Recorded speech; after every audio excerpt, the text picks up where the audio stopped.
This ain't no game, this that CSZ game. They said pull up, so I came. You better put some respect on their name. Yeah, 55 was goody. Kill the vibe, how could he? Big Cardinal on the hoodie. Let me break it down for you fully. This ain't your average broadcast. This ain't just no podcast. All the shows spread fake news. We just call it podcast. Wes, Joey, Sam, Shawn, Dalton. And you know that boy Higgy. He said he want small fries. Tell him they better make him big. Yeah, you already know what we be on. You bet. Jordy, here he goes. This place is gonna. If we set it and set it in stone, sit in the seat, set up your phone. You in the Cardinal sports zone. Straight steal hole. The slide. The Cards win. The magic is working tonight. How do you know when things are The emotional journey to the championship.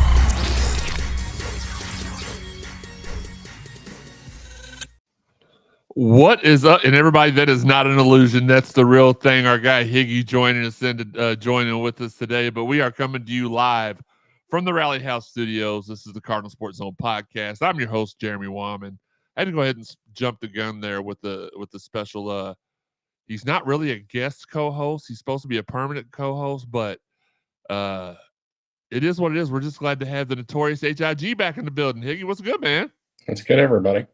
Yes, to everybody. He's bringing the flavor to the podcast like no other. We're going to save Shawn for last because he played an integral part in yesterday's victory, I believe. Next up, the co-host, he is the man, the myth, the legend, the little big brother, or the big little brother, Joe Wahman. Acknowledge me. Shawn, acknowledge him. That was fat. Higgy, put the one to the sky. Put the one to the sky. Higgy. Higgy. Put the one to the sky. Put your right. There you go. Close enough. Well, that's 35 seconds of broadcast we'll never get back. And last but not least, you can't beat Virginia without Shawn. He is the first 6 letters of that word. It's our man, Shawn Barber. How's it going? The first lady of Virginia. The barber of Deville. So hold on. He said he didn't get to watch most. He had to listen to it. Yeah. Isn't that kind of like probably most things? Didn't get to play, but Uneffing believable. he's kind of heard about it. You know, just a little bit. Look, let's get the business out of the way first. Don't forget the Mossy Oak chat line is open. If you're watching on Facebook, YouTube, Twitter, or however, send us your questions on the social medias. Check on the graphic below to see how you can follow the Cardinal Sports Zone podcast on social media and how you can also help support us monetarily. So we can do more away shows. We can get better equipment. I mean, we've got some pretty good equipment, pretty good studio here in Rally House Studios. So we appreciate them and everything. But yeah, just don't. That's underneath Higgy and Joey over here. Hit that thumbs up button while you're here on YouTube. Make sure you're watching on YouTube if you can. It'll help us out a little bit more. Shout out to our fine sponsors: Fitness Market, Four Pegs, Collision Course Crew, Cherry Pick and Shoot 360, Mossy Oak, Planet Fitness, and the Rally House. Before we get into yesterday's big victory, and I consider it a big victory because unlike most, I think that Virginia was a team on the rise in the ACC. They were undefeated in ACC play. Went down. Thank God they had a punter that liked to punt up against their own players, or maybe we don't win that game, but showed moxie when we needed to. Came out and went on a last-minute fourth-quarter drive to secure the victory. Shout out to seems like I say this every week, to my girl, Catherine Clope, my only female teammate ever in football and the only female college football player in the history of the University of Louisville. Always watching and supporting. We appreciate her. Higgy, tell everybody what you've been up to, man. Just living life and spending each day with my family the best I can. So That's awesome, man. That's awesome. You got a new gig? I do have a new job. So is this like the third one since you've been down there? second one, but Okay, yeah. no, I wasn't being funny. I knew you'd kind of like. I too thought it was the third because I thought right after he got down there he switched up. Because here's the thing about it, Higgy is an invaluable employee. Did I say that right? Or irreplaceable? Well, with the life of IT, you have to bounce around. That's I What was you mean? just about to say that, Higgy. I was just about to give you your I flowers. wasn't making jokes. I couldn't remember. I was trying to keep up. I was about to give him his flowers and his raw chicken to be able to roll around in the flowers. I was trying to keep up like his belt line. That's very Sorry, fair. it came to mind, bro. I'm sorry. It's been a minute. Old habits. Shawn, how was your weekend, man? It was good. Just spent time with the family. You know, that reminds me of our new segment. Wonder if we should go ahead and get that out of the way. Let's do it. Let's head to the newest segment. And Higgy's not experienced this yet, so let's go ahead. Sean's not experienced. It's time for Shawn to tell us how his weekend was. Shawn?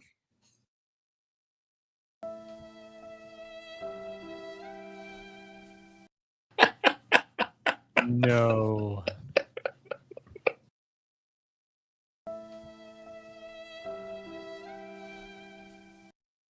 And this has been this week's episode. Did Shawn get any action, loving, whatever you want to call it, last night? It's the hottest sensation going across the nation. It's our guy Garrett Hoover in the building. First in on the chat line. What's up? Card 68 with a great point. I love these new fonts too. Garrett says, "What's up, fellas? Hey, Higgy." And then Card 68 says, "Brom has to have a short list for DC, although you know what? We'll leave this comment up because we are going to talk about this momentarily. Let's just we'll get into it like I normally do. I while the game's going on, I do a little bit of writing down. Cards kick the ball off to start the game. Virginia and their dorky quarterback runs right down the field with these, score on a controversial 4th and goal that they actually fumbled. Yeah. Plenty of controversy because I forgot when I was complaining about the refs yesterday. I actually forgot about that call. There were the 2 4th down spots that were horrendous. There was that call, and there was one more that now I'm forgetting about. I know which one you're talking about.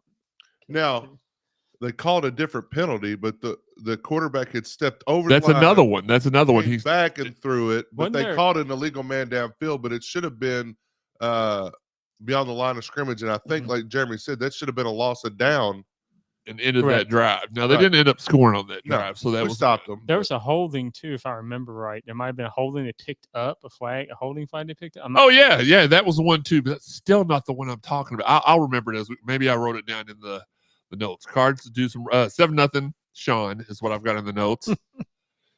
Cards do some running of their own. Brown and Chaney scoot down the field, go for it on 4th and 1, and don't get it. Virginia ball almost messed my lock up on the very first drive. My lock was no field goals, which ended up being screwed up towards the end of the game, but it is what it is. Virginia had a little success, but Ashton Gelati gets the sack, forces Virginia to punt.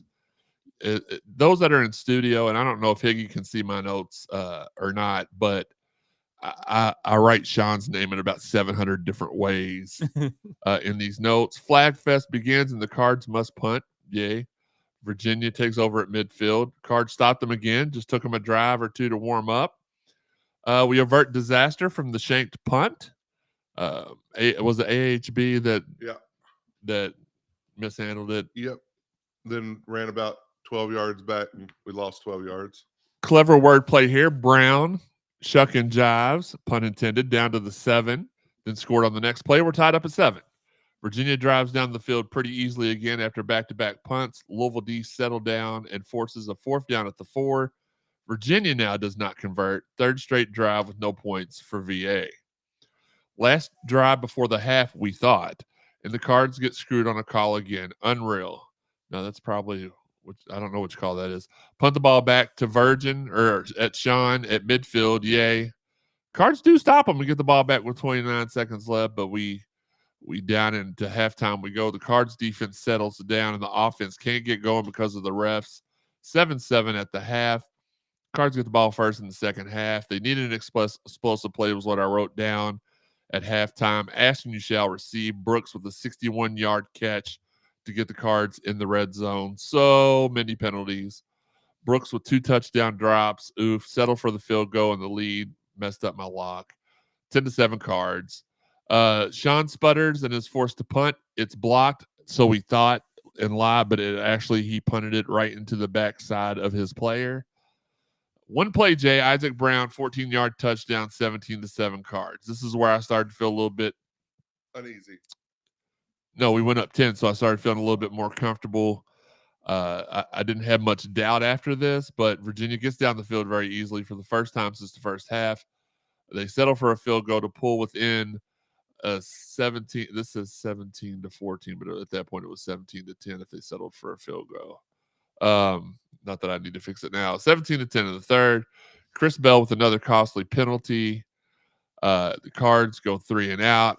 Shania kicks a field goal after a decent drive to pull within 17-13. Okay, I did fix it. Fourth quarter, Cards with the ball. Brown and Redmond with 2 big plays to get the Cards in the red zone, but they sputter in the red zone again. Missed field goal, 17-13. Cards still. Virginia with that nice. I mean, that's that route that if you play NCAA football, you do it all the time. The wheel route. They cashed in big time. It was a 40-something yard touchdown. They take the 2017 lead with 10 minutes left. A shuck bomb to Bell gets the Cards in a good spot, but he throws an interception at about the 1 yard. Or, it was at the 4. He got tackled at the 1. First turnover of the game, Sean Ball. Only it doesn't say that. Cards hold Virginia down inside the 20. Our favorite player is out there. Virginia punt. Oh, this is the AHB. Oh, the first. Okay, I remember what the first. The first one was when it hit their player, then hit our player.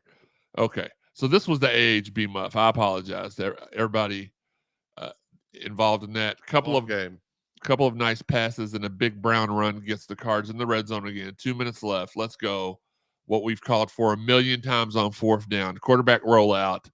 This time he finds Jamari Johnson in the end zone. Touchdown, Cards. Told you the tight ends would be the factors in this game. That wishful thinking. 24-20 Cards. We're down to the final drive for it all. 1:55 left.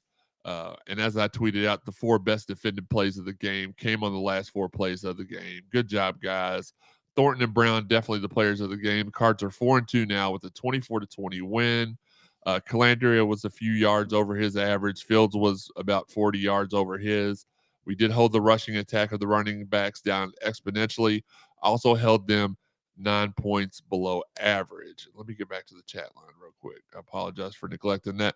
Andrew says, what's popping? Cards 68 says, Higgy, you've missed some great tailgate food, buddy. Thought you were going to come up for a few. Anthony says, what's up, gang? That's another one. Virginia got awarded a first down when he was 1.5 yards short. Oh, that was, I remember that. and then we had the one where Brooks caught it and got the first down, and they spotted it 1.5 yards short as well. They didn't even review it. No, not at all.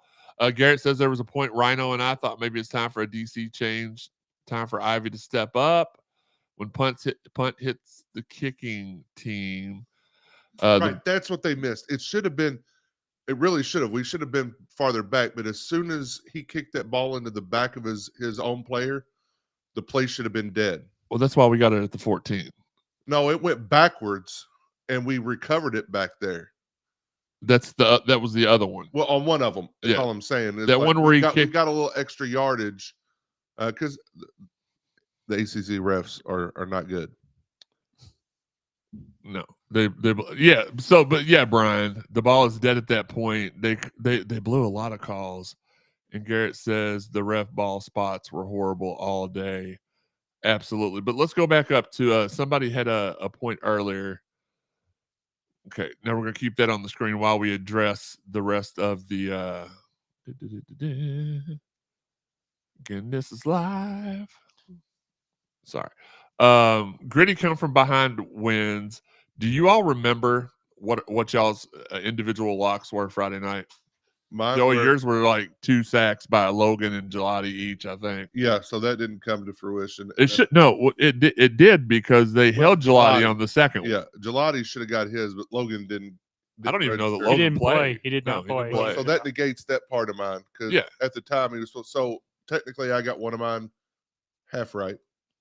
And then I had Lacey and Brooks both with 100 yards receiving. I think Brooks he got close to his. He got close to 100 yards receiving. Yeah, he did. I don't know that he did. Hi, Grace. Grace Vandervaart watching. Hey. Whether it be accidental or not, she We like it. Second. I don't hate it. Let me see. Okay, so here's the final stats. Shuck, I said he got 350. He got 230. Statistically had his worst game of the season. 231 yards passing, 1 touchdown, 1 interception, QBR 69. Nice. Isaac Brown, 146 yards. Sean, that was didn't you say Isaac Brown for 150 yards and 2 touchdowns? I did, but I had 99 yards receiving, like 40-something yards. Oh, he had Or combined. combined. So he got his. Yeah. No, he didn't. Nope. Missed about 3 yards. Yeah. That's it. Yeah. But Isaac We'll Brown count it, though. still had 3 touchdowns yesterday. Yeah, we're still going to count that one for you, Sean. Yeah, we're going to count that. Yeah. Anybody remember Sam's? Sam's, what was yours? Oh, you're not here. Relax. Okay, calm. Oh, no, it's Shy Ronnie. Sorry. Yeah, it's Shy Ronnie, not Shy Sam. And yours was no field goals, which Mine was no field goals, and Shuck was going to throw for 350. So mine was all the way around. It was absolutely screwed. I missed my defensive one because I thought we blitzed more, but we didn't really blitz all that much. I had MJ Griffin with a sack. yeah. Yeah, you missed that. So, pardon me. So again, thoughts from you? Not again, Sean. You know what, Higgy, you've not been here for a while. Why don't you give us your thoughts on yesterday's victory? Like, I thought it was very sloppy. I'll be honest with you. I thought the offense. There was times we played really good, but there's other times that like we were missing balls that we shouldn't have dropped. Like there was times that I thought Shuck kind of looked like Plummer again from last year, which made me sad to see. Stop it. We do not tolerate any any Jack Plummer slander on this podcast. Name the last quarterback that led us to 10 wins in a season, Higgy. Jack Plummer. No, before him, Slaps. Teddy Bridgewater. Right, so it's been quite a while. Yeah. Teddy Bridgewater's retired from the NFL now. Teddy's already retired. He's a high school football. But anyway, go ahead. I apologize for interrupting you a little bit. No, sorry. But also, too, Teddy Bridgewater's getting his jersey inducted on Saturday. So, Teddy be in town, and I like it. Yeah. But I just thought overall defense was still sloppy. There's a lot of turnovers, a lot of shooting ourselves in the foot with penalties. There's got to be a lot of cleanup that needs to be done. If we're going to beat Miami on Saturday, there's got to be a lot of stuff that needs to go change before Saturday. Did he just say himself in the foot? That's what it That's sounded the like. shooting. And then he followed it up with there's going to be a lot of cleanup. It did say, I mean, it did say, like, I knew what you said, but Yeah, I in knew. my mind, I'm like, did he just say Shiticus? I wish we had that. Wait a minute, Sean. We do I have was that just clip. handing it and putting it in Shittikus' hand and handed it to him. I swear. Did you just Well. say Shiticus? Listen, that's the #1 sound clip Best- of all time. Best clip of all time. Um, You're the star. Sean, your thoughts from yesterday? The defense was just they still had some issues, even though the numbers don't bear it out. They still picked up a lot of big gains and first downs with the quarterback run, especially early. I didn't like the fact we play first down great, and second down we give up a run for 7 or 8 yards. It's like you get them in second long, and then you give up a run of all things. For Sat would be like, "Oh my God, that's wonderful." That's We made it to third down, guys. offensively. It was just a little inconsistency. Part of it you got to credit Virginia, I think. No one's For crediting what? Virginia. For Louisville's offensive inconsistency? Yeah, because Virginia think forced some of it. I Virginia think the did. refs were the biggest reason for that. That too. The refs, that's part of the game, and it was horrible yesterday. Okay. I mean, listening because I only got to listen. But I heard Paul Rogers, and just some of the times he would sound exasperated at what he was seeing on the field and what the referees called. It was amazing because he's a professional. He usually doesn't do that, but he doesn't very, break kayfabe. Yeah, he doesn't break kayfabe, but yesterday he was a little upset. You could tell with a couple of those calls. Well, 8 penalties for 53 yards is not going to help you win any kind of game out there. That's true So- too. That was rough. But at least we didn't have like over 140 penalty yards like a different team in the state did last night. But combine the last two games, we've had over 150 yards of penalty yards. That just can't happen. No, you've got to be more disciplined, and I think really, Joey, I'll go ahead before I tell mine. I'll go ahead and let you give your thoughts for the game. Well, I'm gonna go to the opposite side of the spectrum here and say that I was kind of you have to win games like this. You have to win games. Like I've seen a lot of people talking about,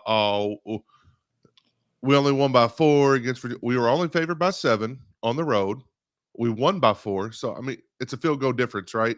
Travelstead missed a field goal, so we were right there where we were supposed to be spread wise. You have to win games like this. You have to battle through adversity. Adversity in the game was a lot of bad calls. A lot. Yeah. Bad spots. We've got to figure out something on the right side of the offensive line. We have to. I'm not going to name names. We all know what I'm Both talking about. sides of the offensive line. Not just the right side. It's mainly the right side with penalties, pre-snap penalties that are drive killers. They're drive killers. And it's something that's so easy to fix because as an offensive lineman, if you can't hear the snap count, if you're on the right side of the line, you look to the left and you wait for the ball to be snapped to move. Like you're not watching the defense. If you're just watching the defense, now it's a lot easier to get a call on the defense because they can't really try to bait you in to move in like in the old days. But still, it's just all about concentration and being disciplined. And through the first 5 games, we've had the same penalty on the same area of the field constantly. But again, I didn't think really the offense played back. I think we had to play the game plan that we had to play to beat Virginia. And obviously it worked. Running the ball, set up some big plays down the field. Johnson had some, big catches, obviously. Brooks has got to catch these balls. Like he had 2 dropped yesterday. He had 2 dropped against Notre Dame. There's 4 more touchdowns that we've scored during the season. We beat Notre Dame or SMU? No, it was Notre Dame. He missed. That was SMU too. SMU he missed 2. The last 3 games he's dropped critical balls. He's dropped like we're just waiting for Sean's to, but he's dropped 5 to 6 touchdowns. But he's still leading the ACC in touchdown reception. Oh yeah. Well, he's number 1 in the country, like as far as yards per catch. I think. I mean, I think yards from. I want to say yards from scrimmage. I'm not sure on that, but yeah, he's number 1 a lot. Yeah. So I mean, I'm not doubting, but we are at least 1 win better with a couple catches. Now, there's other plays in the game, in those games that can be made that doesn't make a difference, but they weren't, so they are. It's critical plays, and you're a receiver. That's what you're out there to do, is to catch passes. So, notice I didn't say catch balls until I said it that time. But defensively, I did think that the defensive line got more. They were more active. They did get more pressure, and being that they did, I think some of those plays that they haven't been calling holding against the other team on Gelati, they were forced to yesterday. So Ja'Cory Brooks top 10 rankings in the FBS. He is 7th. Hold on. 10th in scrimmage plays of 20 plus yards, which is 11. 9 in all-purpose plays that are 60 or more yards, 2. He's 9th in scrimmage plays 40 yards or more with 4. 7th in all-purpose plays of 50 yards or more, 3 of those. 2 scrimmage plays of 60 yards or more, 4 receptions for 40 yards or more. That lands him in 7th place. Scrimmage plays that are 50 yards or more with 3 receptions that are 60 yards or more. He's got 2 of those. He ranks 4th in receptions of 50 yards or more with 3.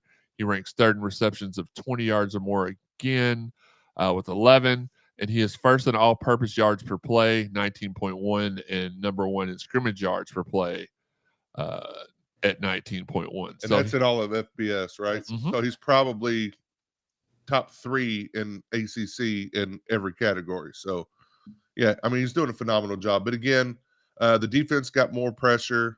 Corey Thornton played phenomenal a lot of these passes that have gotten to the receivers. I mean, he's keeping his body control to where he's not bodying up the receiver and getting his hand around, knocking the ball away. Quincy made some good plays. McDonald was a tackling machine. I believe it was McDonald. Mm-hmm. Yeah. But obviously still work to do. There were still times, first quarter, third quarter, defense looked the same. Last drive, second quarter, they played phenomenal. So there was improvement, but I'm like a lot of people, we should have seen more improvement than what we saw on. There were still a few plays where I turned into Shawn since he wasn't here, and I'm like, what are they doing? They still look confused. Except for you didn't go all high register. No. But yesterday was probably the first time that like I got outwardly frustrated, and I usually don't do that. I'm usually telling Shawn to calm down. But I kind of got outwardly frustrated a couple times yesterday. But again, championship teams, good teams, have to win games like this on the road. I won't say a raucous environment because there was a lot of empty seats, but still on the road. Their quarterback played good. Their quarterback played the game that he needed to play. They just didn't make the play when they needed it. So, and that's a credit to our defense as well. A snooty environment would be what I call it. Allie Jack says Brown went for a first down instead of kicking an easy field goal. Yeah, here's my thing. I don't necessarily disagree with that. We've just got to find a way to convert on those, because me being a not only a former player but a video game aficionado, I'm never going to go for it, or I'm never not going to go for it on 4th and 1. But we have shown the last couple weeks, especially in the 2 losses, we went for it on 4th down multiple times, and the play selection has just not been good. Just need to calm down a little bit and pick better plays. Babu says I came so close throwing something through my TV when we didn't convert on that first 4th and 1. Card 68, never seen the refs discuss a holding call and pick up the flags. Even the announcers were like, what the heck? And they were 100% Virginia. Allie says, Babu, I like going for that field goal at that point in the game. Okay. Garrett says at some point you just have to go for the points. Allie Jack says, or play action for a touchdown. That's what I wanted to see, was the play we ran at the end of the game. That's the play we should have ran on 4th down. Unsung play of the game from Anthony was Lacey getting that first down on 3rd and 7. Mm-hmm. Nice juke move. Absolutely. Yep. Garrett says, luckily Virginia did the same thing, but darn it, man, go for the points. Johnson had a nice game too, says Allie. And last but not least right now, Anthony says, keep Ashton on the edge. Yes. No more playing inside, just my 2 cents. They need to play him like TJ Watt lines up, like a little bit more wide, to where you kind of have to, that you force the offensive line to space out. Now, whether he gets the play or now somebody else can squeeze up through that gap and get to the quarterback. I did notice that they put him at D tackle some. He shouldn't be on the interior part of the line. That's Destel. That's Raymond, as the announcer kept saying, Raymond Puryear. And every time, Jeremy, it's Ramon. But yeah, give him some space to try to cut around the edge or spin move inside something. Keep him on the outside. Keep him on the very far edge that you can play him. He's skilled. That's where he's going to make his money on Sundays. Well, you all pretty much went over all the thoughts, so I'll answer this first. What still needs to be worked on? For me, for the defensive line, we need to get more pressure, more penetration. That's not something you can. I mean, you can work on the technique for that, but that's not something you can just, okay, guys, we need to figure out how to do this better. We need to defend the running quarterback a little bit better, even though it's so difficult with that, because if you defend him properly, then maybe he throws for more yards. He threw for 280 yesterday. Maybe he throws for more if you stop him on the ground. That's one thing I did get right. I said we needed to force him to be a running quarterback because he was a better passer than runner, and we did hold him on that. But offensively, we need some help. The offensive line needs to figure out the issues and figure them out quick, because we've got a once in a lifetime, I feel, quarterback wide receiver duo with Brooks and Shuck that we don't need to waste while they're here. We don't know how long they're going to be here. So let's figure that out. Everything else offensively, I've seen a lot of people kind of like crap on Brian Brom, but the fact of the matter is, with the players we have, this offense has been really good, and I don't have any issues offensively except for the offensive line play. Defensively, like I said, there's just so many times during the game that I look up and there's a wide open receiver and there's nobody near him.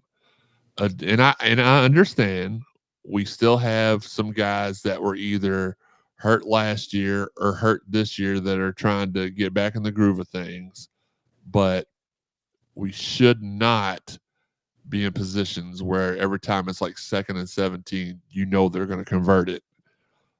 That's just not a good thing. Shawn, what about you? What do you think we need to work on in order to continue? Because we'll talk a little bit. So we're gonna break down Miami on Friday night. 10:05 p.m.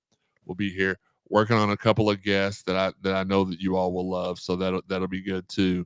But can I make a point real quick? Hold on one second, Higgy. Let me finish what I was saying really quickly. So not what we need to work on for Miami, but what do we need to work on in general after Higgy gives his point. I was just going to say, to think about it, Jeff's making all these play calls. Brian's not making any of these play calls whatsoever. Brian's been working with Shuck. He's been working with the quarterbacks. He knows the system that Jeff wants to run and everything like that.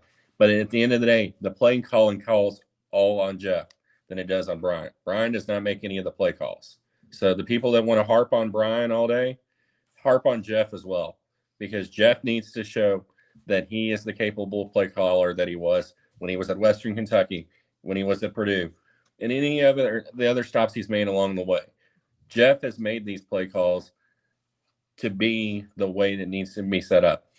The offense, it all dictates off of Jeff's play calling, not off Brian's. So you're saying crap on our – got to echo. I was going to say, if you want to crap on somebody, crap on our head coach. Because okay. all of it falls back on him for everything that goes on throughout our offensive. If there's something with the production, if there's something with the offensive line, he's the one that should be taking ownership for it. Well, here's the thing. We're still averaging 36 points a game. We're still in the top 20. We're still a top 20 to 25 scoring offense in the country. So I don't know why anybody would be crapping on anything offensively. We've got a running back that now has solidified, I feel, as our number one. That's a 100-yard rushing machine. We've got a quarterback that ranks 17th in total yards in the country. So where's the problem with it? He's thrown 3 interceptions all year. One was bad. I wouldn't even say yesterday's was even a horrible interception. All of them. Some of them are, one of them was a deflection. Mm-hmm. The other one in that game wasn't a great pass, but the one yesterday, you were going for a like you kind of needed something. Well, he did that too. Actually, all 3 were like that, because the one he threw in the SMU game was just to chuck it up in the end zone. It was 4th down, I think, or 3rd down long. I don't think Shuck's been sacked much this year. I mean, he's had a few. Yesterday, I think he actually stumbled into one. But I really don't understand anybody hating on the offensive part. Like sometimes you're not going to score 38 points a game. A lot of the times when people's scoring average gets up that high, especially this early in the season, it's because they're playing Jacksonville States and I don't even know what other teams to say. But I'll say this, Joey. You get what I'm saying? Yeah. Well, hold on. It's when you start playing these teams like this, and when you're on the road, sometimes what did we score yesterday? 24. 24. Yeah. 24 points is enough. And we played the game that we needed to play. We played more of a ground and pound to set up a pass here and there. It's not always we're not going to always every play throw the ball down the field. That's not the way football works. Defenses are smarter than that. Babu says there is no such thing as the easy field goal for us. Our kicker will make true. one from 55 and miss it from 25. That's the gamble you take with that. But the gamble you take with 4th and 1 and don't go, you still don't have the ball. Allie says D-line often doesn't appear to feel the pressure. If Tyler had last season's O-line, he'd throw for 350 every Don't game. disagree. Garrett says English being burned for a touchdown for the second time calling his all-in blitz was not pleasant to watch. Anthony Easton says it's usually the middle of the field that's wide open, either the middle of the field or on the sideline. On the flat there. Yeah. Offense is sloppy, needs attention. Right. We're not going to call out any individual players. Louisville Charlie says, I'm just happy we won. Shoulda, coulda, woulda. Never solved one thing. Let's get on with the rest of the season. Robbie Dull says, I think Louisville will be ready for Miami. And Andrew Mudd says, my buddy at work is Miami fans. The trash talk has already started. James Gartland said, Triple H just spoke the truth. What? Oh, Higgy, I guess. Oh, okay. Hungry Higgy is what he was saying. Shout out to Steve Franconia joining us in on Facebook. Walter Hell, Ryan Griffin, our guy. We would like some of your input on here on what the defensive struggles are, Ryan, if you don't mind. And our guy Brian Green joining us as well. Lil Body, what's up? Appreciate it. So here's what we're going to do really quick. First off, welcome to the show, Wes. How are you doing, buddy? Sorry I'm late, man. It's been a long week. I've been messed up. I'm not even going to hold you. Like, when I tell you it's been bad, had to leave work to go to the hospital and everything. That's why I've been asleep mainly, bro. Like, I've literally, crazy thing, I could sleep 8 hours and still be tired how bad I felt. Well, we're glad you're feeling a little bit better. James says, no, not hungry hippo, Higgy. Gosh dang it. Your brother. So calling Joey the king of kings over here. Okay. I got you. And we're like 27th in defensive scoring. So, I mean, as much issues as we've had on the defense, it's kind of that bend don't break type of defense we've played, so. Absolutely. As Sam would say, let's relax. Relax a little bit. Let's go to the sponsor commercial break. It's about a 2-minute break. We got to pay our bills as well. We'll be right back. This is the Cardinal Sports Zone podcast. We're looking forward to more of your comments on the Mossy Oak Properties chat line. We'll be right back. Hit it, dude, in the studio. There's the Collision Course Crew Tailgaters. It's time. Located behind the El Nepal at 2745 Crittenden Drive.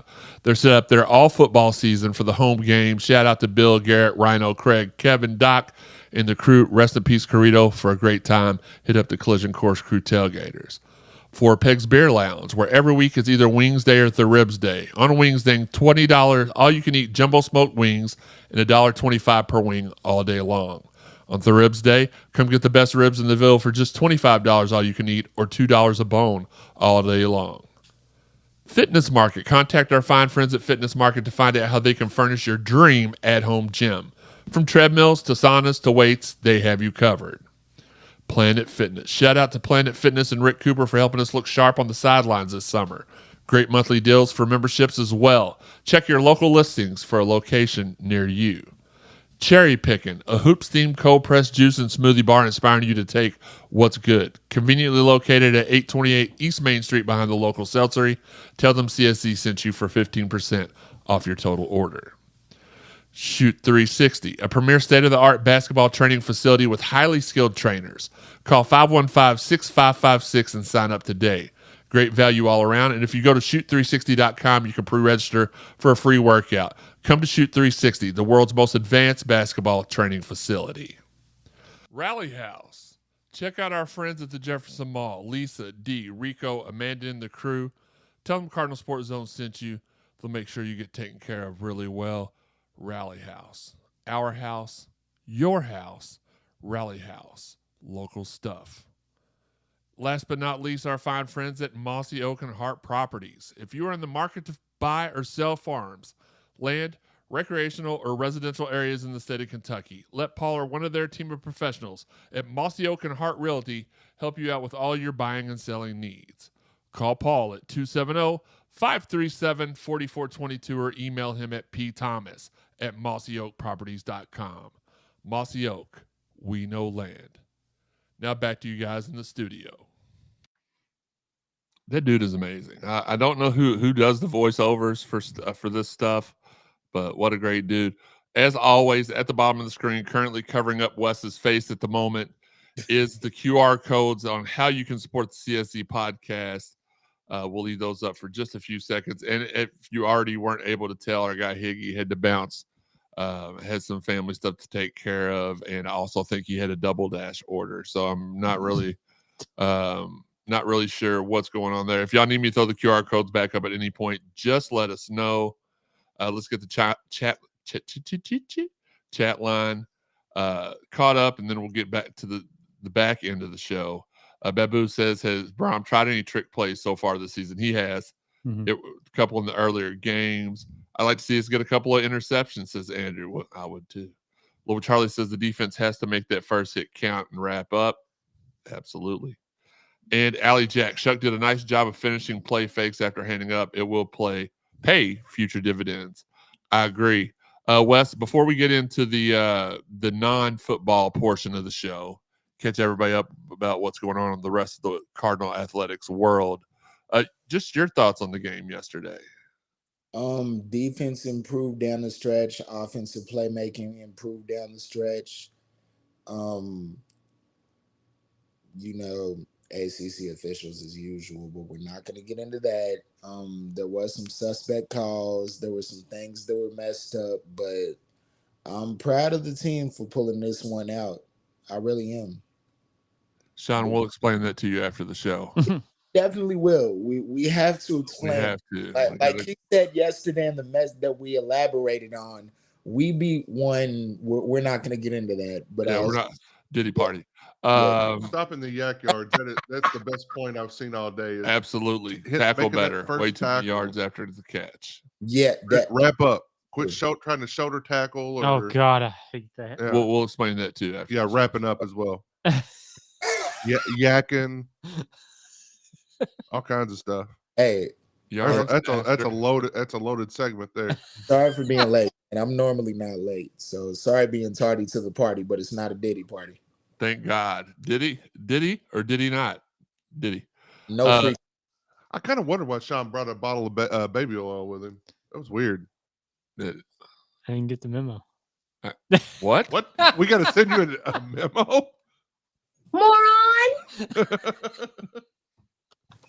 You suck, Sean!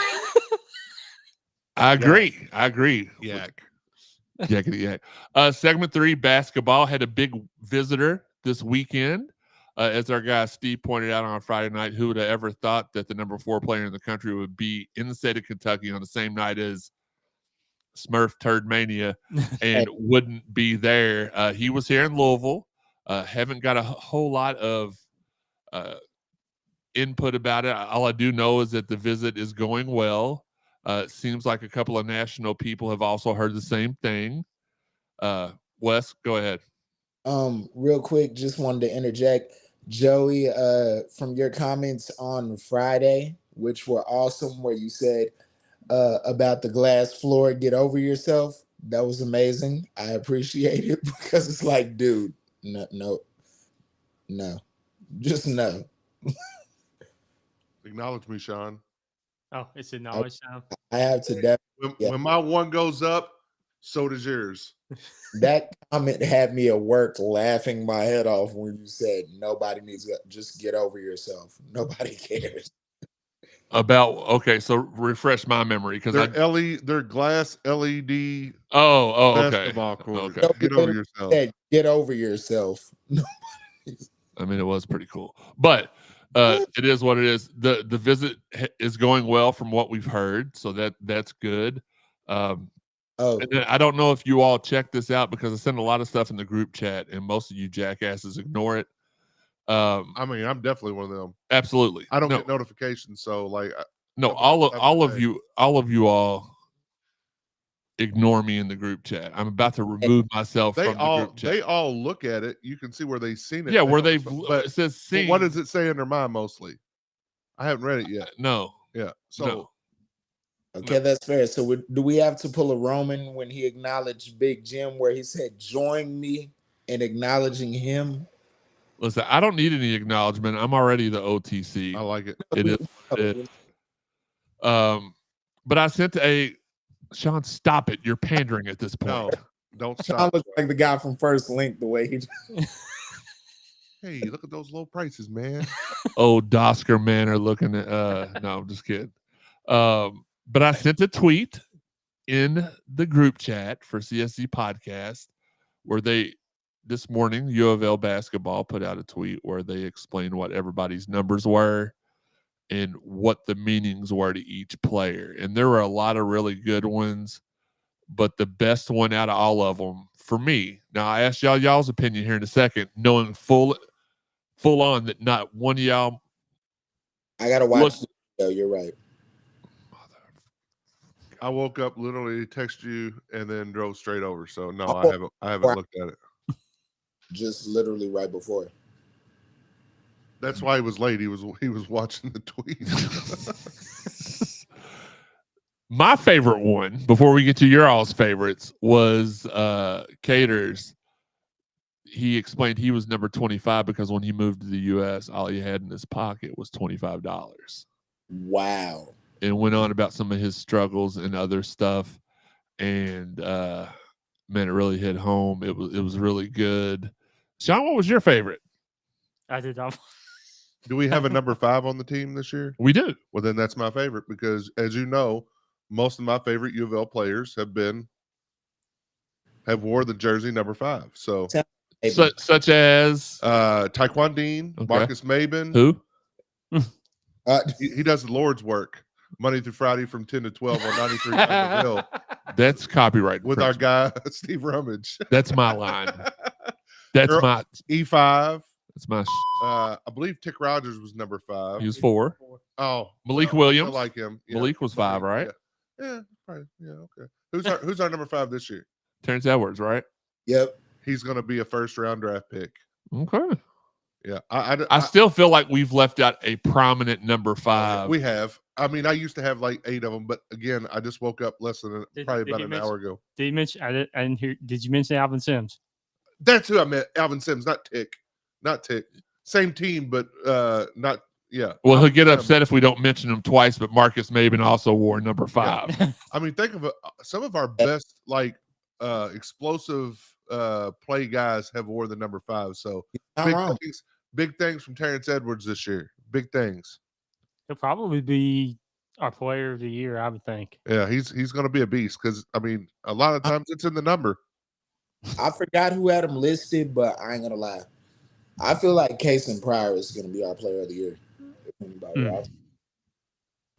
Dude is, man, especially playing him at the 4 with James Scott at the 5. Kason Pryor has the chance to be nasty. It's going to be a bad matchup for a lot of the 4 men in the ACC, especially these young dudes. You're going to have to guard a guy who you have to come all the way out to the 3-point line. He can put it on the floor and take you to the basket, or he can step back, hit a 3 in your face. Kason Pryor is going to be a problem. And then Noah Waterman following him, being in Louisville Live and seeing the way Noah shot against rain. That was one of the funnest parts of that whole event. Like, I was literally sitting there. I know you guys remember. I literally looked like, is Noah our best shooter or is Rain? Because that first round, Noah was lighting it up. Mm-hmm. And he was wearing a hoodie while doing it. And even Maben pointed out, he's like, dude is wearing a hoodie, just letting it fly casually. Chris Smith and Kevin Ware, Brandon Bender. Who? Brandon somebody. BHH? Yeah. No, not BHH. Brandon Huntley Hatfield wore number 5, yeah. Well, I'm just going off. I looked up. Okay, good. Because I was about to ask Kelly Dickey, who is currently arguing with Jasir Abdullah's dad on how many games he's played this year. What? On Twitter. So. And unfortunately. I don't even want. And Mott Stockman. Yeah. Oh, no. Whose game was more like Mott's applesauce. But I digress. Thank you. Look, we can call them out after they've left. It's just while they're here, we don't do that type of stuff.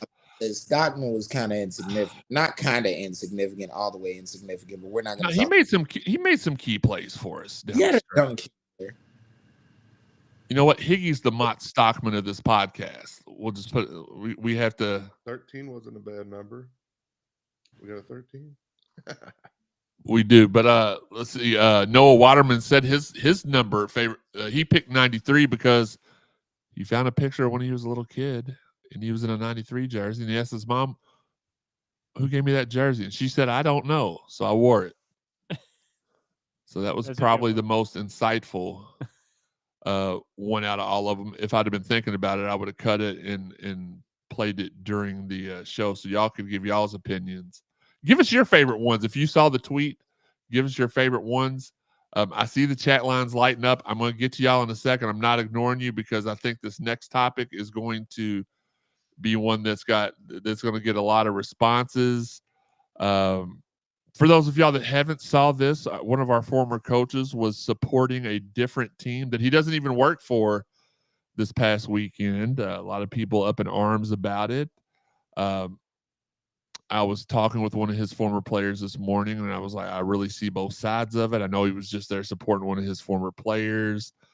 And, again, devil's advocate, I can see both sides of that situation as a fan. You never want to see one of your former coaches go to a rival and celebrate them or find out that they're donating money. But what we have to understand as Louisville fans, he coached there first. Yeah. That player that's the new basketball head coach was his player. He would do the same thing for Peyton Siva. He would do the same thing for Russ Smith. So I'm not up at arms as much. I mean, it hurts a little bit when I see it, but I'm not up at arms as much as everybody else is. I understand it's the rivalry, and that's probably what makes it worse. Sean, what about your thoughts on the situation on the so-called hashtag Pgate? I'm not even going to say the name because I don't want to. I don't quite understand it, especially since he is the head coach of another university right now. It would be probably in the midst of practice, right? Getting ready for the season. That's kind of odd so. That you would show up to the former university coach at. And he was wearing that former.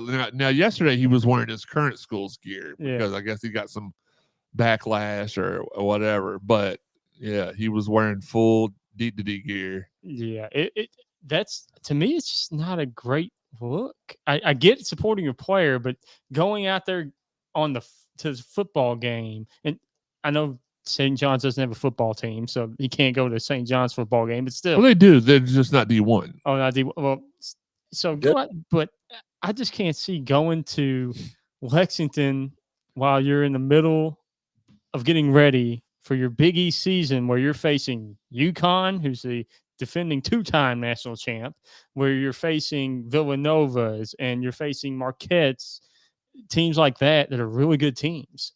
Yeah. And you're in your Creighton. Yeah. I mean, it's just, to me, it's a little bit ridiculous. I'm not going to lie. It's kind of ridiculous. I don't think here's the thing. It's only a big deal because we're making it a big deal, to be honest with you. And I will say this is not in Pitino's defense, but he did make they did kind of ask him, I think on the end zone, they interviewed him. Our guy Mason, yeah. Yeah, and they asked him about Louisville, right? And he's like, look, I love the fans. I love my former players. I don't know how much truth to this there is to this statement because I'm not in the rooms. He said, I've not been invited back by anybody from the university. He said, it is a new trustee board. It is a whole new administration. But he said, I was fired and I thought it was kind of in a ridiculous way, which I think a lot of us felt that way when it happened, even though there were some controversies while he was the coach.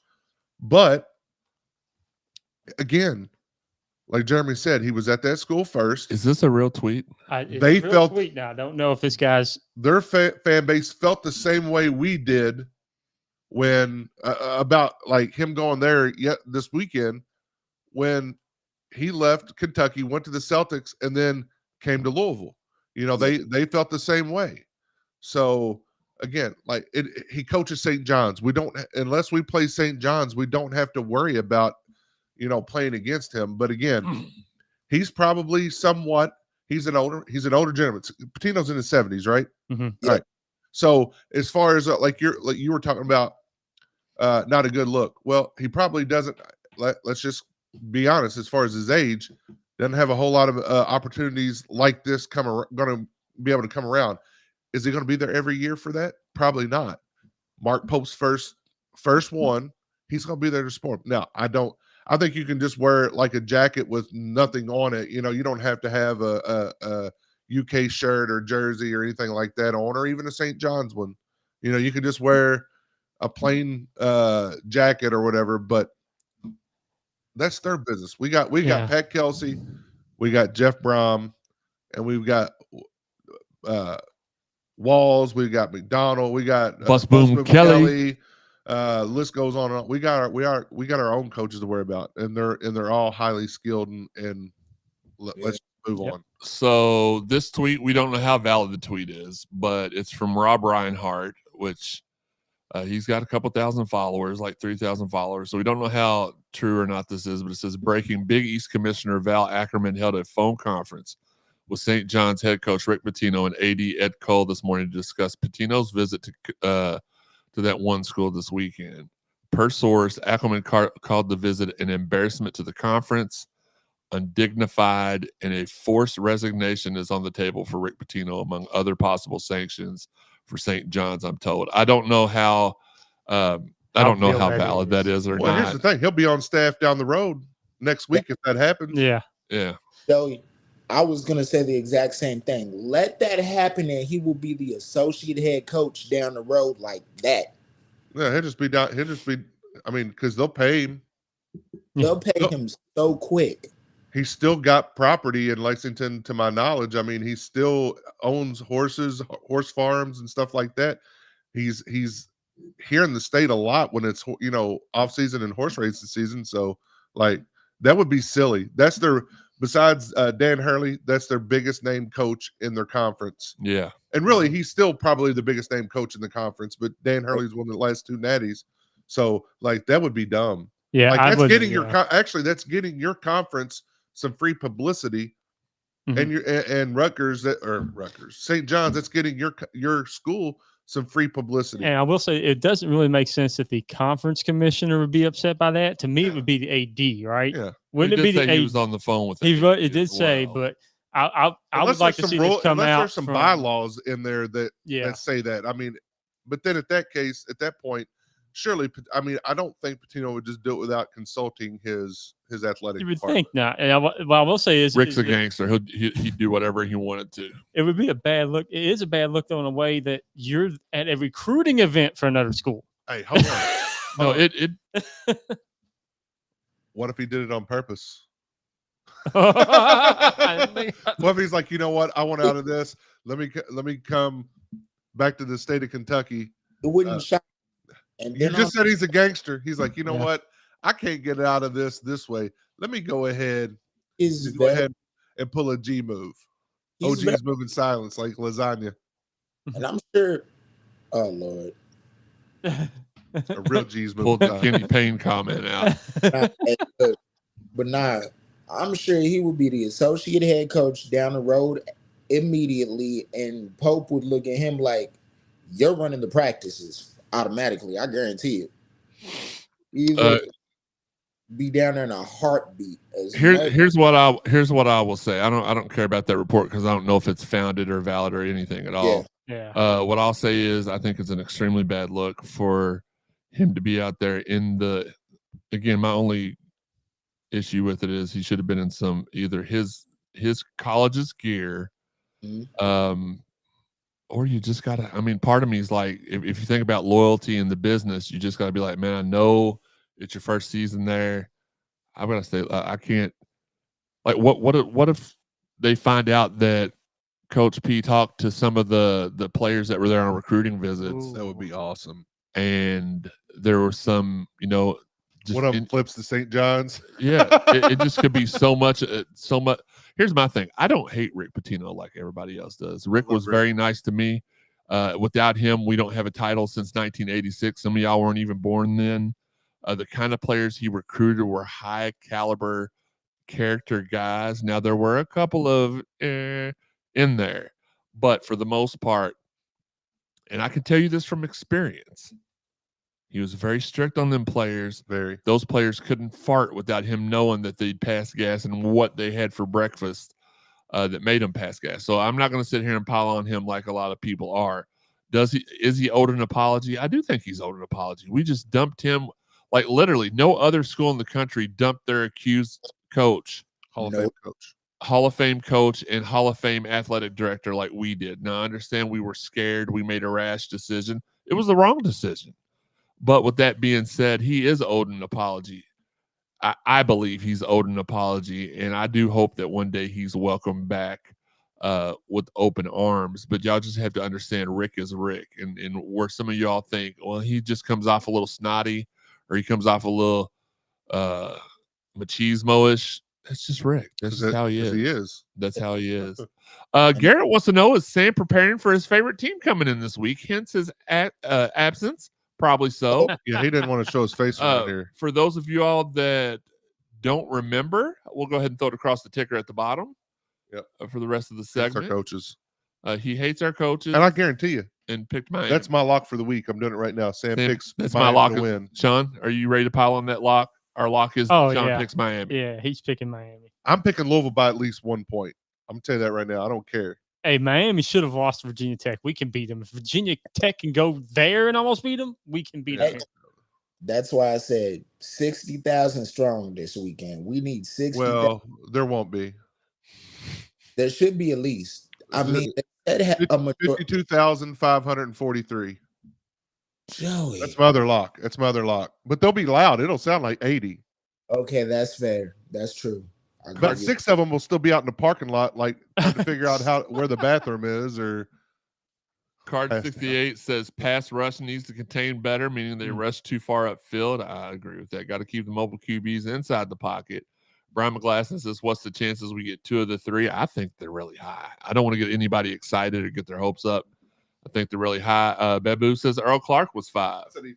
I didn't say Earl Clark, but I said E5. Eric Crawford tweets Rick's response. He wants an apology. Get out of here. Babu says it doesn't bother me. It would bother me more if I was a St. John's fan. Absolutely.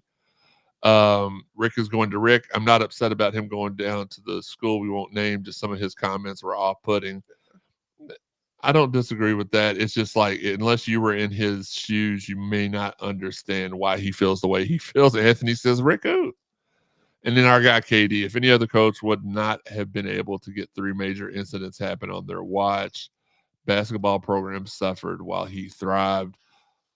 I will say this, and again, I know it sounds like I'm taking up for him. I really only think he had one major thing, because his infidelity issue at the very beginning, that's personal life. That's his business. That was his mistake. But again, I can tell you all from firsthand being around that program for 4 years, it was almost like they had those rooms tapped. It was like an FBI situation, almost like P. Diddy's mansion down in Florida. Like the rooms were tapped. They caught Earl in D.C. every time they tried to sneak out. There was one time when me and Edgar and Jerry and Perrin and Farley were playing video games in the common area of T in Perrin's room, and we broke a chair. And 5 seconds later, Vince Taylor, wasn't it Vince Taylor? Yeah, we talked to Vince a few times. Yeah, Vince called and was like, there's one time. Well, anyway, let me finish this one first. Vince called and was like, that chair's coming out of y'all stipend, and then hung up the phone. Rick, I mean, how was Rick supposed to know the Bowen thing? Like, I can remember exactly the thoughts from camp when Bowen was delivered to us. The exact words up there is, it almost seems too good to be true, which it was. And those were Rick's words. He said that on Ramsey and Rutherford. This is almost too good to be true. He said with Terry Miners as well. You could tell like the kind of the shock in the tone of his voice. But again, stuff happens. He's not here anymore. For us, shouldn't matter. I agree. I do think the university owes him the bad thing about it now is an apology from the university really doesn't mean anything, because the people that did it aren't there. Right. Well, those people don't care either. So right. They're not going to apologize. Right. But so right now, if the president and our AD heard, were to come out and publicly apologize to Rick Pitino, I mean, does it really change anything? I don't know. I mean, for him, maybe it does. He just somebody It probably from the should. school saying, that shouldn't have happened. On behalf of our predecessors, we apologize. Maybe it does change things, but again, it's in the past. We've got Pat Kelsey, we've got Jeff Brom, we've got all these other coaches. Let's celebrate them and put our passion and everything behind them instead of worrying about what Rick Pitino's doing. And as I was saying, like the incidents, the last two incidents, and you could very easily say, well, he should have trusted better people. Well, the people that he had around him were pretty trustworthy to some extent, and then that went downhill. So it is what it is. But I'm not going to say anything negative because I was there. He helped me out a lot. He did he allowed me to go to the gym and work out when I needed to. Both of us. Yeah. So I used to see Coach Theus at the airport all the time, and every time he saw me, he'd stop and talk to me for a few minutes. So, that was cool. So, absolutely. Last but not least, in the basketball segment, Tuesday is Men's Basketball Media Day. If y'all have any questions that you all want asked, we're going to have, I think Blake's going to be out there doing some question asking and stuff. I'd done it last year. I didn't get to go because of my health, but 2 years ago I went, and you can find that on our YouTube page. Asked a lot of great questions. Had a lot of good interviews. We had a good interview with L. Ellis, and we had a pretty horrible interview with Sidney Curry. Not because of me, but because of Sidney Curry. Other things. But no, I had a good one with Jalen Withers. There was this miniature reporter in front of me that wouldn't get out of my way. I had to box out. Is he still at North Carolina this year, Jalen? I think this was his last year. Okay, I couldn't remember. Because Jalen wasn't on this team, and I don't think he was on the team before. Well, he was on North Carolina He was on North Carolina's roster last year. I didn't know if he still had eligibility and he'd be playing for them again. I don't think so. I think he played for us for 4 years and had a red shirt year, but I'm not. Yeah. I'm not certain. Let's go in really. So if you have any ideas for Media Day, send them to us. We'll get them asked. Let's go ahead and go to the last segment of the show because I've forgotten all the other little movies I made for us. It is our rapid fire segment.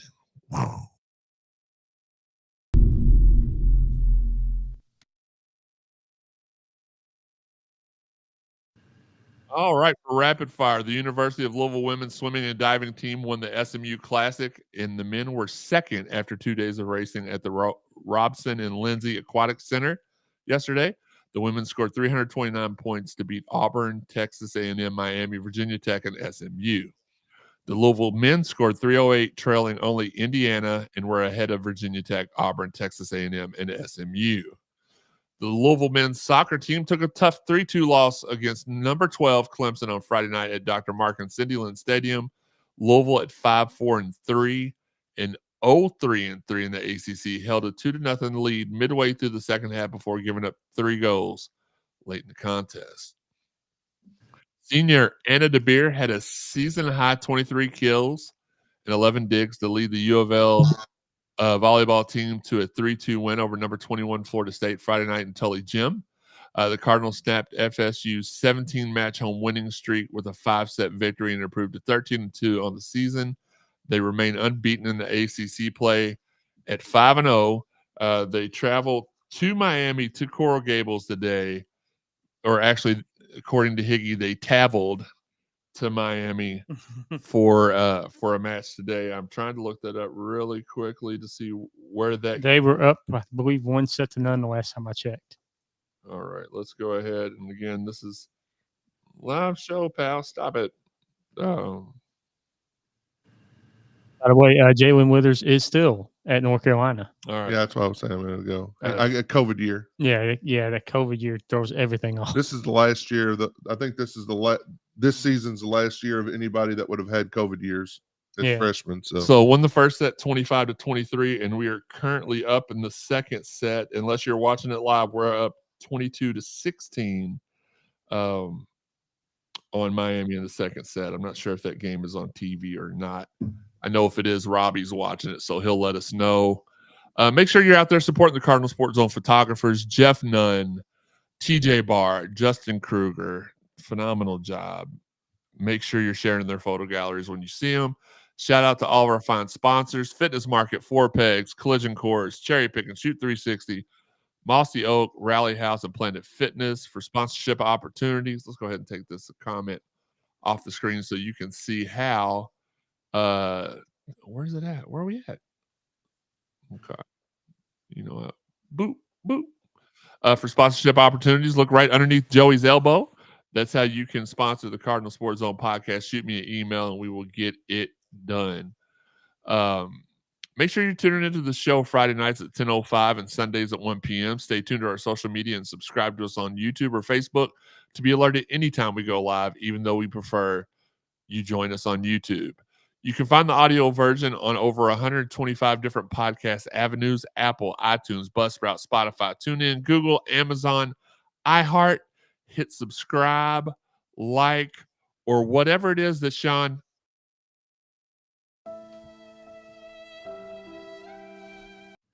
Stop it.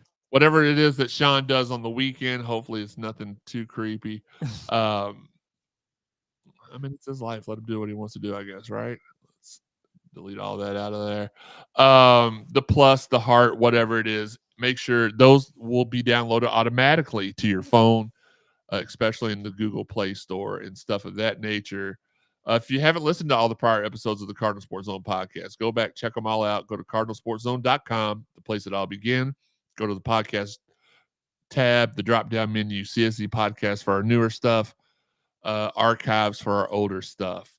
Shout out to everybody out there that is sharing the podcast. We appreciate you all. Shout out to our guys. I forgot what number he was here, but Marcus Maben and Steve Rummage doing the Lord's work Monday through Friday from 10 to noon on ESPN 93.9 The Ville. Shout out to Mark and Dan up at the 502 Circle and Floyd Street Media.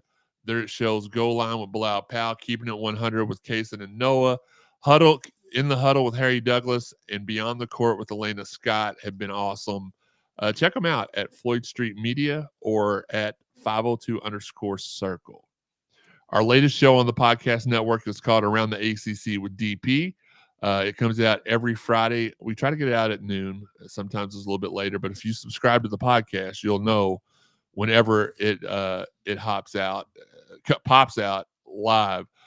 Last question, then we'll go to the chat line, clean it up, and then we'll hop out of here ourselves because we've already went a little bit over what we wanted to go today, but we don't want to neglect you, all the fans. And we love talking to y'all. So, Sean, where can people find you on social media that is not Farmers Only or Bumble? At Elville Sean. What'd you say, Wes? A Christian Mingle. What was it? At Elville Sean. All right. Wes, what about you? West Keys _CSZ. Love it. Joey? Joe Wallman 526. And I'm at Jeremy _CSZ. Don't forget these hats we got out, these hats that I have on, because apparently it's too much to wear the merch I bought. I keep forgetting it in the car. Wes has got his polo on, even though he don't have his camera mirrored. Oh, Sean's got his on. I was talking about the hats though. The shirts aren't for sale, but we've got this one. Oh, that's fair. That's fair.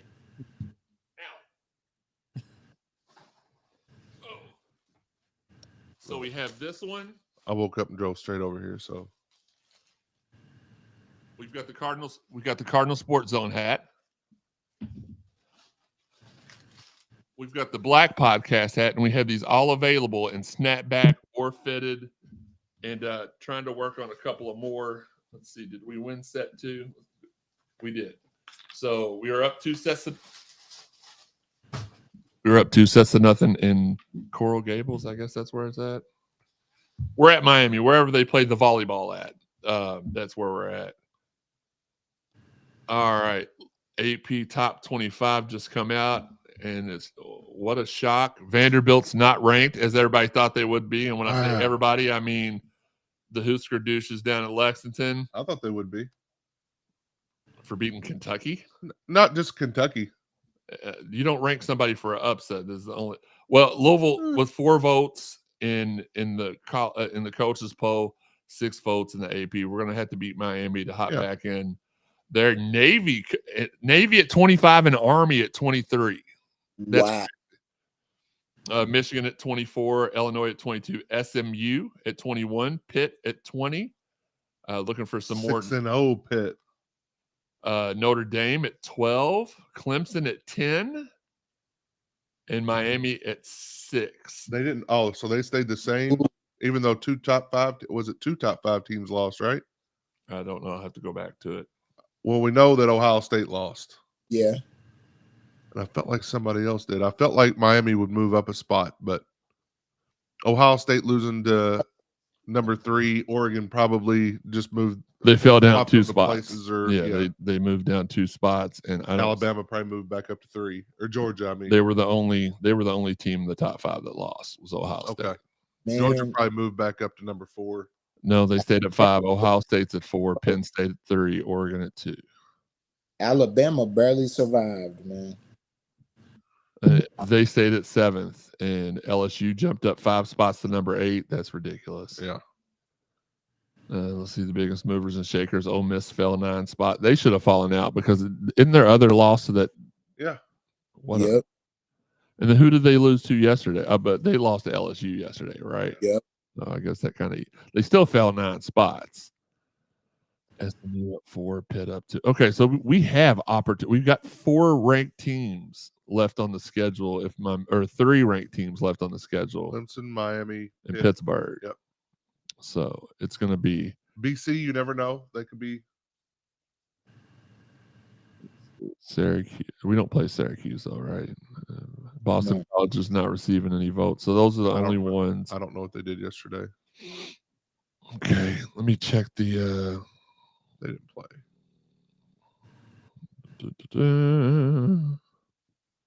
Okay, just want to make sure I got through all the stuff that I needed to while we were still doing the show. So remember, hats. We have the red CSZ podcast, black CSZ podcast. We can do other colors and other suggestions if you want. We got the fitted, we got the snapback, we got the regular CSZ hats, and working on some more stuff. So let us know if you'd like to have any of our merch. That'll help the show expand, evolve, and do better stuff. Last words, Sean. We're gonna go with you first. Glad to get the victory at Virginia. Let's beat Miami, and just enjoy your Sunday. Okay, not too violent, not too soft. We'll allow it. Joey? No, not Joey. Wes. Get it together and let's beat Miami, man. Need everybody out there. If you can make it, I know it's a noon game, but get out there. Absolutely. Shout out to Higgy for joining us for a little bit today too. We appreciate him hopping on here. My last words, and then I'll let Joey go last because he's got all the stolen catchphrases. So we'll let him absolutely rifle those off last. G.I. Joe, gimmick infringement Joe. Sean, hit the dang button. Uneffing believable. It is believable. Blow our eardrums out too while you're at it there. It is believable. I guess my last words for today are going to be let's put our faith in this team. Hopefully they can come out and do battle. There's not anybody left on our schedule that I'm terrified of. I feel like our offense can match up with any offense. It's our defense I'm worried about. But if our offense is high powered, then we don't have to worry about the defense as much. Just let's go back to enjoying the football games instead of making everything a DraftKings reaction or, just, gosh, we're in that one group. And I love everybody in the CSC support group chat, but it makes me feel bipolar at times reading everybody's responses. 1 second, we're the greatest. The next second, we suck. The next second, we're the greatest. The next second, we're not going to win it. Fire Tyler Shuck, fire everybody. And then the next, it's, man, what a great play by Shuck. He's awesome. It's like, it's too, I think the correct word is bipolar. Like, it's too bipolar. And I don't mean any offense to anybody that has roller coastery, probably a better term for it. So let's just calm down. This is supposed to be for our entertainment. Of course, it'd be great if we won every game, but we're not going to. So let's let's just slow down and have a good time. I appreciate everybody tuning in and stuff. Joey, go ahead and give us your last words. We're going to clean up the chat line, and then we're going to hop off here. Well, we all know Maryland's trash. Yeet. Have been, will be. Yeet. I can't get fined for this. So ACC officials are trash. The ACC officials are trash. And I'm going to give some, I don't want to say, so somebody that was hot garbage, but starting to not stink as much. Vanderbilt. I've watched a lot of their games this year. They lost to Ole Miss by like 7. That's one of their losses. They lost to Georgia State. That was the second game of the year for them. Something like that. I watched that game. I think I was down in Georgia with them because Hallie went to Georgia State, so we watched that game. And I said Vanderbilt's gonna Vanderbilt this, and they did. But hey, they're like 5th in the conference right now, so that's kind of funny. Yeah, but who have they ever beaten? I want to say that the SEC's garbage, but that would be so that they're not hot garbage. But right now they're having a time besides LSU, Georgia, and Texas. I still don't trust LSU. I don't, and I'm be honest with you. The only team in that conference that I really trust right now is Texas. That's it. Yeah, yeah, that's the one. So yeah, it's kind of the team down the road. They thought, oh, we're going to be football. They're 3rd to last. So just think about this. They added 2 teams in the offseason. Take those 2 teams away. They're last. That's awesome. Hot garbage. The 2 teams they added are like 2 of the top ranked. I know, but I'm saying like they would still be 3rd from last, right? Yeah. Why do you have to always? I was trying to make a point. I don't know why I'm the way I am. Yeah, Auburn and Mississippi State are the only ones worse than them right now. That's Auburn, man. You freeze. How the mighty have fallen.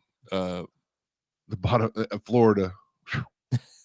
Nobody else trash you can think of?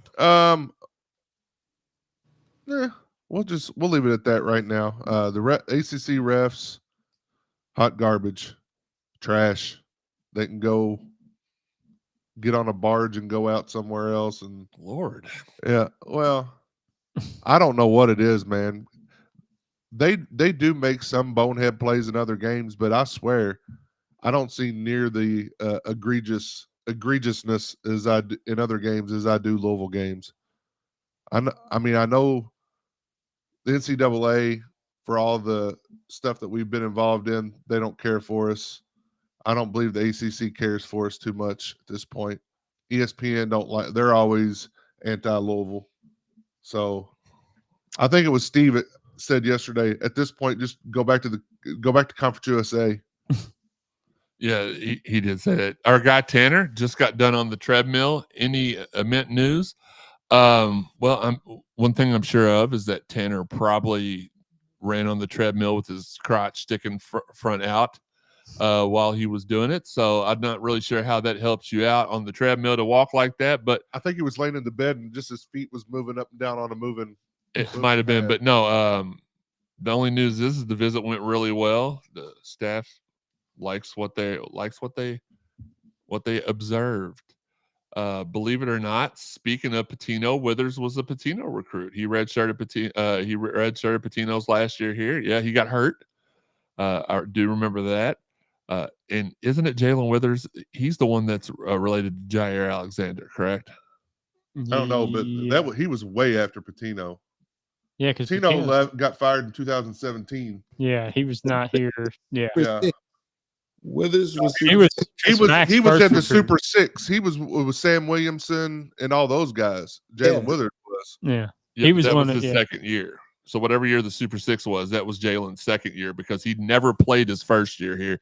He got hurt before the season. He was one of the first MAC recruits. I'm almost positive of that.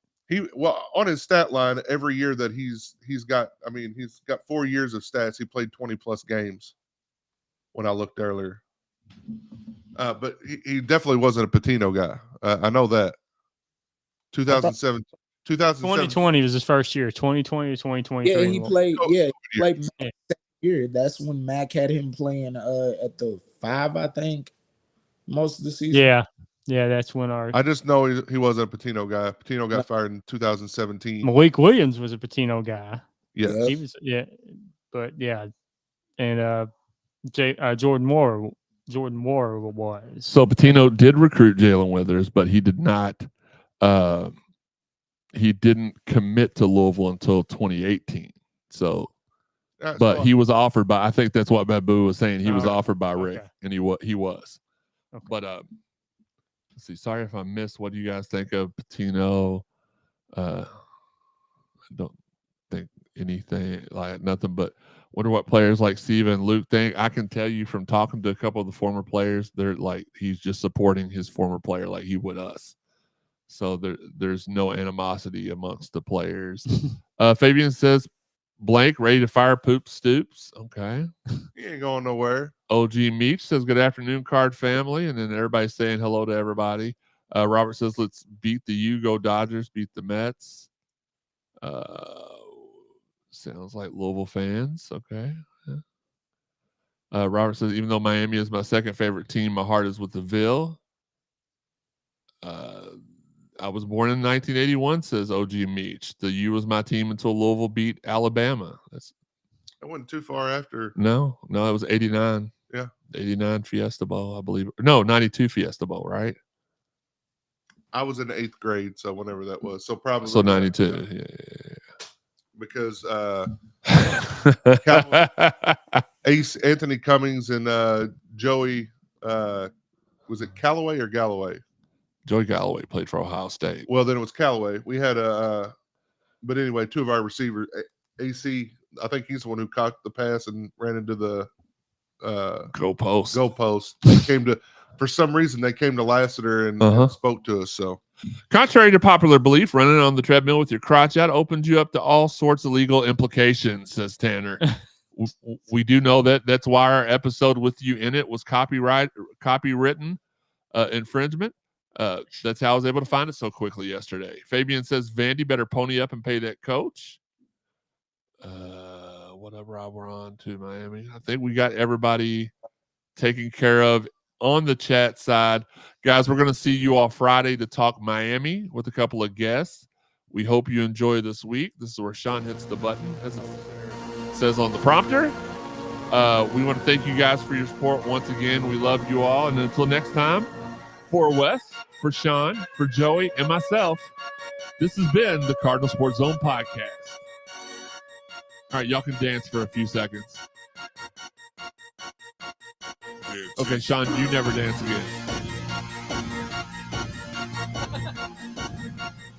Not Joey with this.